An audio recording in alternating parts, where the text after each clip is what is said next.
एक युवक जिसका नाम सचेत था, वह अपने पारिवारिक झगड़ों की वजह से बड़ा परेशान था। उसे लगने लगा कि मैं कहां किन झंझटों में फंसा हूं। यह कैसी बेकार की दुनिया है। यहां कोई किसी को कुछ नहीं समझता। सब अपने मतलब के लिए होते हैं, लेकिन क्या करें, उसे कुछ समझ नहीं आ रहा था। तब एक दिन उसने कहीं आत्मज्ञान के बारे में सुना। उसने सुना कि आत्मज्ञान प्राप्त करने के बाद जीवन में शांति आती है, तो वह आत्मज्ञान के बारे में पता करने के लिए घर से निकल पड़ा। वह कई ज्ञानियों से मिला और कई ज्ञानियों ने उसे बताया कि आत्मज्ञान एक दिव्य ज्ञान है। यह इतनी आसानी से नहीं मिलता। इसके लिए मेहनत करनी पड़ती है, कुंडलियां जागृत करनी पड़ती हैं, और यह संसारियों के लिए तो बिल्कुल भी नहीं है। और यह इतना आसान नहीं है। त्याग करना पड़ता है, तप करना पड़ता है, हजारों वर्षों तक तपस्या करनी पड़ती है। सभी बात सचेत को समझ आ रही थी, पर वह यह बात नहीं समझ पा रहा था कि इतने छोटे से जीवन में, जहां कोई 100 वर्ष मुश्किल से ही जीता है, हजारों वर्ष की तपस्या कैसे कर सकता है। जिन ज्ञानियों ने उसे यह बताया था, वह भी उसका जवाब नहीं दे पाए। उन्होंने बस इतना ही कहा, यह सब आम मानव के लिए नहीं है। इसे तो केवल दिव्य पुरुष, दिव्य व्यक्ति ही कर सकता है। निराश होकर सचेत घर वापस लौटने लगा। रास्ते में उसने गुलाब का बहुत सुंदर पौधा देखा, जिस पर बहुत सारे गुलाब खिले थे। उन्हें देखकर सचेत ने कहा, जिंदगी भी ऐसी ही है। सुंदर दिखाई देती है, लेकिन कांटों से भरी है, दुख से भरी है। तभी पीछे से एक आवाज आई, जिंदगी कितनी खूबसूरत है जैसे यह गुलाब का फूल। और हे रचयिता, तेरा धन्यवाद कि तूने दिखाया कि कांटों के बीच भी सुंदर जिंदगी पनप सकती है, जीवन में सुंदरता उतर सकती है। आवाज सुनकर सचेत ने पीछे मुड़कर देखा। पीछे एक व्यक्ति खड़ा था। सचेत ने कहा, आप कौन हैं? उस व्यक्ति ने कहा, मैं एक गुरु हूं। यहीं पास में मेरा एक आश्रम है, जहां मैं अपने शिष्यों को आत्मज्ञान की शिक्षा देता हूं। सचेत ने कहा, गुरु जी, क्या आप मुझे भी आत्मज्ञान की शिक्षा दे सकते हैं? गुरु ने कहा, हां, क्यों नहीं, चलो आश्रम चलते हैं, वहीं बात करेंगे। गुरु और सचेत आश्रम आ गए।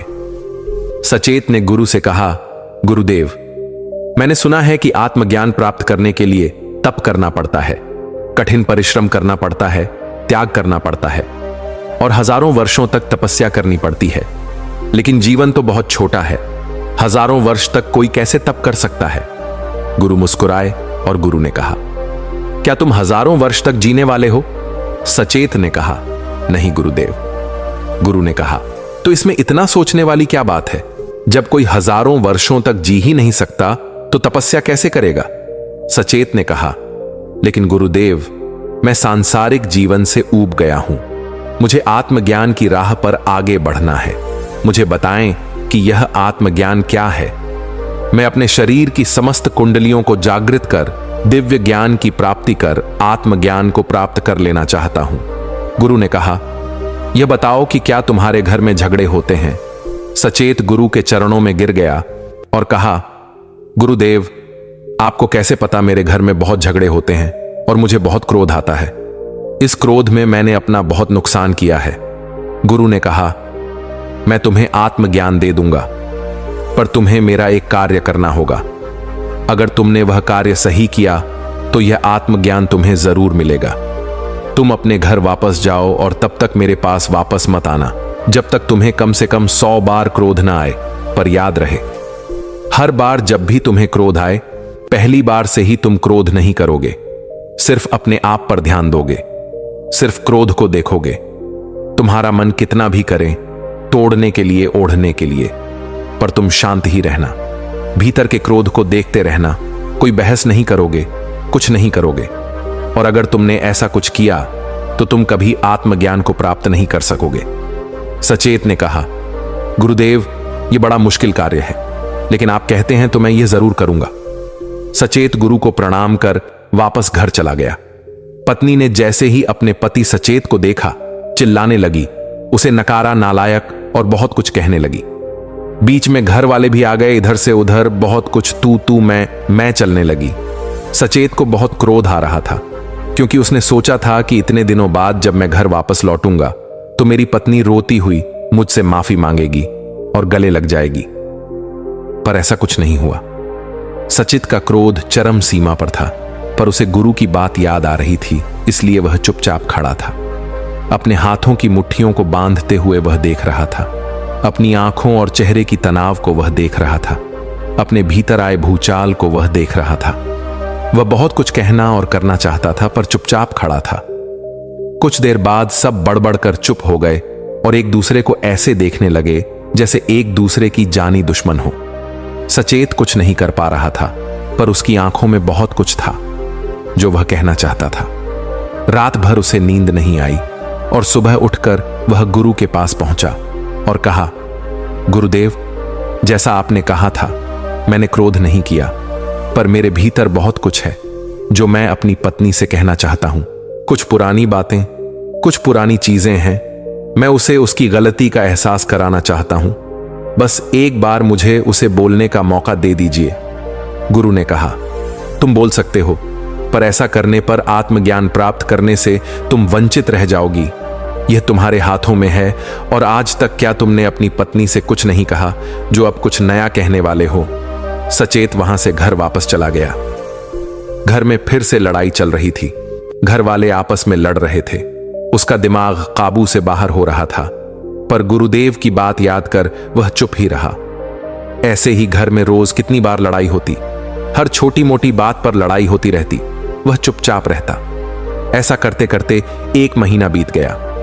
अब वह बड़े ध्यान से अपने घर में होने वाली लड़ाई को देखता और मुस्कुराता रहता। पत्नी को लगने लगा कि पति पागल हो गया है। 2 महीने बाद सचेत शांत हो गया। वह गुरु के पास पहुंचा और कहा, गुरुदेव, जैसा आपने कहा था आज पूरे 2 महीने हो गए हैं और मैंने एक भी दिन क्रोध नहीं किया, किसी पर हाथ नहीं उठाया, कुछ नहीं तोड़ा और ना ही किसी से कुछ कहा। गुरु ने कहा, तो तुम्हें क्या पता चला? सचेत ने कहा, गुरुदेव, शुरू में बहुत कुछ कहना चाहता था, बहुत कुछ करना चाहता था, सबको सबक सिखाना चाहता था, अपनी पत्नी के अहंकार को तोड़ना चाहता था। पर जब मैंने कुछ नहीं किया तो मैंने अपने भीतर देखा कि मेरे भीतर कैसे क्रोध सरक रहा है। वह कैसे मेरी मति को खराब कर रहा है, कैसे मैं अपने सोचने समझने की क्षमता को खो रहा हूं, कैसे मैं भी अपनी बात सामने वाले से मनवा लेना चाहता हूं कि वह कहे कि सारी गलती उसी की है और वह मुझसे माफी मांगे। हर बार जब भी झगड़ा होता, लड़ाई होती, मेरे भीतर ऐसे ही विचार उत्पन्न होते और मैं कुछ नहीं कर सकता था, क्योंकि आपने कुछ करने के लिए मना किया था। तो मैं बस अपने आप को देख रहा था और मैंने बहुत कुछ देखा। मैंने देखा कि हम व्यर्थ के झगड़ों में पड़े हुए हैं, किस तरह हम अजीब अजीब से चेहरे बनाकर उछल उछल कर एक दूसरे को उलझा कर रखते हैं। समय बड़ा कीमती है, उसे बर्बाद करने में हम कोई कसर नहीं छोड़ते। दुनिया सुख से भरी है, पर हम दुख की खोज करते हैं। जिन सुखों के लिए हम लड़ते हैं वह हमें मिले या ना मिले, पर दुख के बिना हम नहीं रह सकते। आसान सी बात है शांति प्राप्त करना, पर हम अशांति चाहते हैं ताकि हम शांति को ढूंढ सकें जो हमारे पास पहले से ही है। गुरु ने कहा, अब तुम मुझसे क्या चाहते हो? सचिन ने कहा, आपने कहा था कि आप मुझे आत्मज्ञान का ज्ञान देंगे, वह मुझे चाहिए। गुरु ने कहा, यही तो है आत्मज्ञान जो तुम्हें प्राप्त हुआ है। आत्मज्ञान का मतलब हमें खुद का ज्ञान प्राप्त करने से है। जिस समय हम क्रोधित हों, हम यह जान सकें कि हम क्रोधित हो रहे हैं। जिस समय हम प्रेम करें तो हमें पता हो कि हम प्रेम कर रहे हैं। जब हम दया करें तो हमें पता हो कि हम दया कर रहे हैं। और अगर हमारे मन में कोई मिलावट हो तो हमें पता हो कि हम अपने आप को धोखा दे रहे हैं। अपने हर व्यवहार का ज्ञान ही आत्मज्ञान है। सचेत ने कहा, गुरुदेव, क्या हर कोई आत्मज्ञान प्राप्त कर सकता है? गुरु ने कहा, हम सभी बीज की तरह हैं, पर हम यह मानने को तैयार नहीं हैं कि हम कोई बीज है और हमसे कोई वृक्ष निकल सकता है। हम बस बीज बनकर रह जाते हैं जो कभी अंकुरित नहीं होते। इस बीज को अंकुरित होने के लिए इस बात का ज्ञान होना आवश्यक है कि वह एक बीज है जिसे पोषण देने पर वह अंकुरित होता है। पर हम संसार की व्यर्थ की बातों में इतना उलझे हुए हैं कि कभी अपनी ओर सोचने का मौका ही नहीं देते। पर जो अपनी भावनाओं पर काबू कर अपनी ओर देख लेता है, उसे अपना आत्मज्ञान होने लगता है।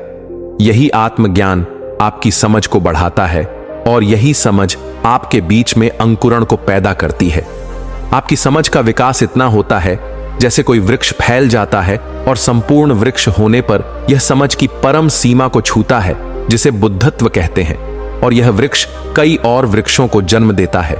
सचेत ने कहा, मुझे क्या करना चाहिए गुरुदेव? गुरु ने कहा, जो आत्मज्ञान तुमने अपने क्रोध को जानकर शुरू किया है, उसे आगे बढ़ाओ, अपने बारे में जानो, अपने भीतर के संसार को पहचानो। यह दुनिया हमें वैसी ही दिखाई देती है जैसा हमारा अंतर का संसार होता है। हम क्रोधित हैं, नाराज हैं, तो यह दुनिया भी हमें क्रोधित और